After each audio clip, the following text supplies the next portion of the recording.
Brief History of USA and Indigenous Period. Long before the history of kings, a bridge of land and spirit connected the continents. Some came by the kelp highway, following the curve of the sea in sturdy vessels. The ancestors were anything but unwitting travelers. They were original inhabitants of this hemisphere. They were masters of the fluted spear, leaving eyewitness accounts of Pleistocene megafauna in their oldest stories. The very mud of Lake Otero preserved the play of children at least 22,000 years ago. In shelters like Meadowcroft, they left an unbroken record of their presence across 19 millennia. Whether by sea or by land, they found a home in a world of abundance. Their tools were innovations of survival, crafted with precision and deep purpose. Around their fires, the first traditional homelands were named and claimed. Even in the grief of loss, they honored their kin with beauty and stone. As the ice retreated, they spread out across the wild lands, claiming their sovereign legacy. They do not see themselves as travelers, but as the original people of this place.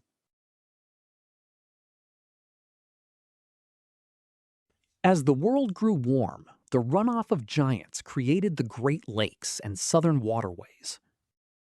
The tundra gave way to forests, and the hunters adapted to a changing forest floor.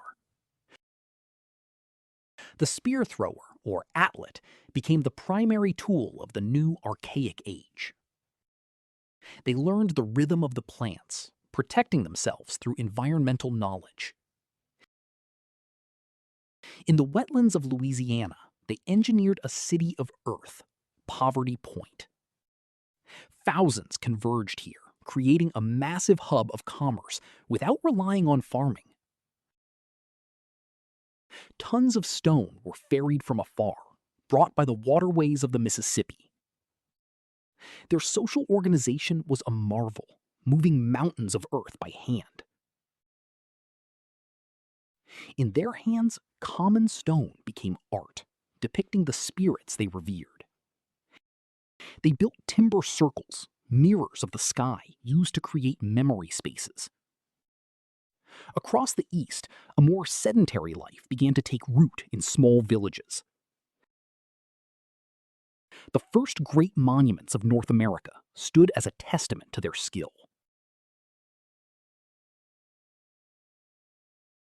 In the valleys of Ohio, the people formed a network that reached across the entire continent. From the mountains to the sea, raw materials flowed into the Scioto heartland. They perfected the cold hammering of copper, creating ornaments of unmatched skill. Their pipes were windows into the soul, carved with the likeness of animal spirits.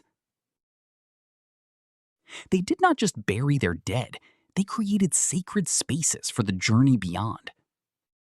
Within log crypts, they wrapped their important kin in pearls and copper.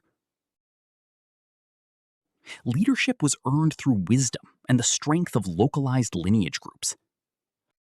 Envoys traveled on white roads of sacred wampum, safe from attack. Agriculture was a minor garden craft, supplementing the bounty of the woods. Shamanic traditions thrived, connecting the people to the spirits and celestial realms.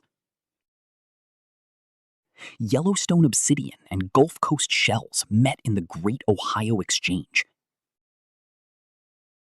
The very earth was sculpted into geometry to honor the cycles of the moon.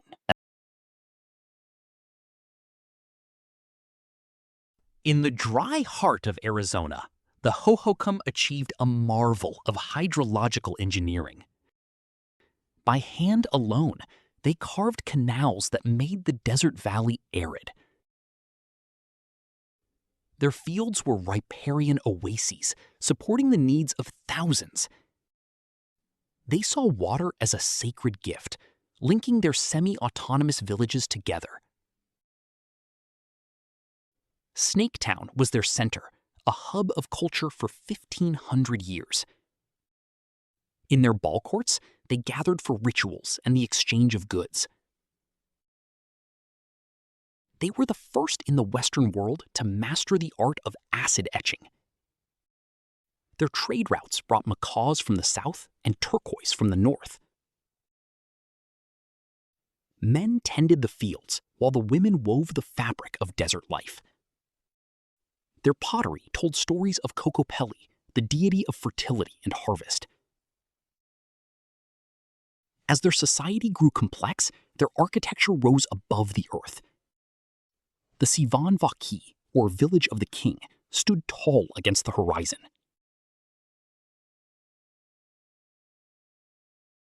Chaco Canyon was the heart of the Southwest, where stone and timber rose in massive complexes. Their roads were engineered pathways of trade and pilgrimage across the basin. The Kiva was their sanctuary, where religion and community met below the earth.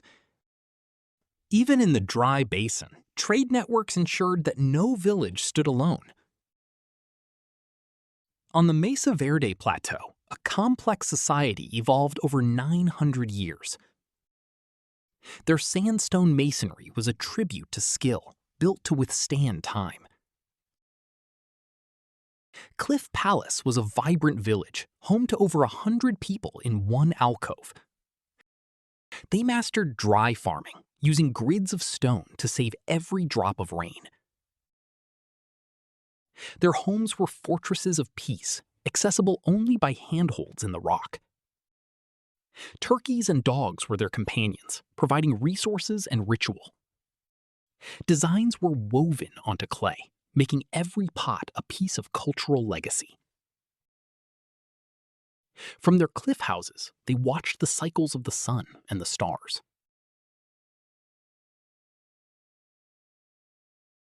At the junction of three great rivers, the Big Bang of urbanization began. Monk's Mound was a mountain of earth, larger at its base than the Great Pyramid. Cahokia was America's first city, a metropolitan marvel north of Mexico. It was a crossroads of the world, where residents shared a single vision. In the depths of the mounds, the power of their rulers was absolute. A social hierarchy emerged, separating the priests and chiefs from the commoners. They were a people of ritual and sport, honoring the balance of the cosmos. Woodhenge was their calendar, a cedar clock tracking the equinox and solstice. It was a city of neighborhoods, where diversity was the engine of social change. Intensive maize agriculture provided the fuel for their expanding metabolism. A wall of timber enclosed the center, a symbol of strength and separation. From all over, immigrants sought work and a good life in the city.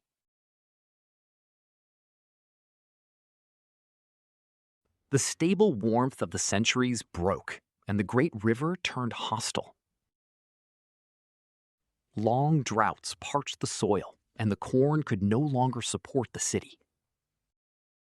The systems of cooperation dissolved, and the embers of conflict began to glow. Cahokia did not just vanish, its people moved on when the land stopped working.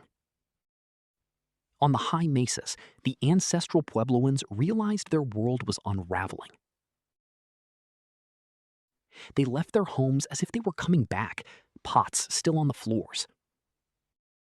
Some kivas were burned in ritual, a way to close a chapter of history. They set out for a better place, a migration etched into oral tradition.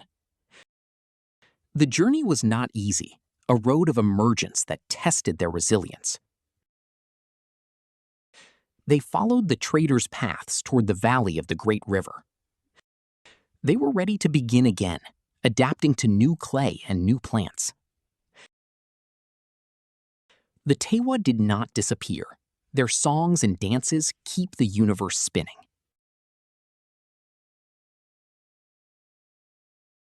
According to the legend, in the beginning, Sky Woman fell through the darkness and rested on a turtle's back. With the help of the animals and a dance of life, she created Turtle Island. Out of Earth Woman, the daughter of Sky Woman, grew the three sisters, the foundation of sedentary life. But for long years, her descendants were lost in a dark time of terror and war. Then came a messenger from the Creator, a prophet named the Peacemaker.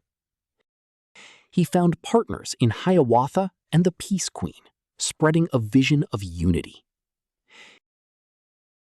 He traveled through the forests, restoring mental health to the violent. Even the fiercest leaders were brought into the light of peace. Under the great tree, they buried their weapons of war forever. The tree became their constitution, a great law that welcomed. It was a democracy rooted in the power of women, the clan mothers. They are the people of the Longhouse, thinking always of the 7 generations yet to come.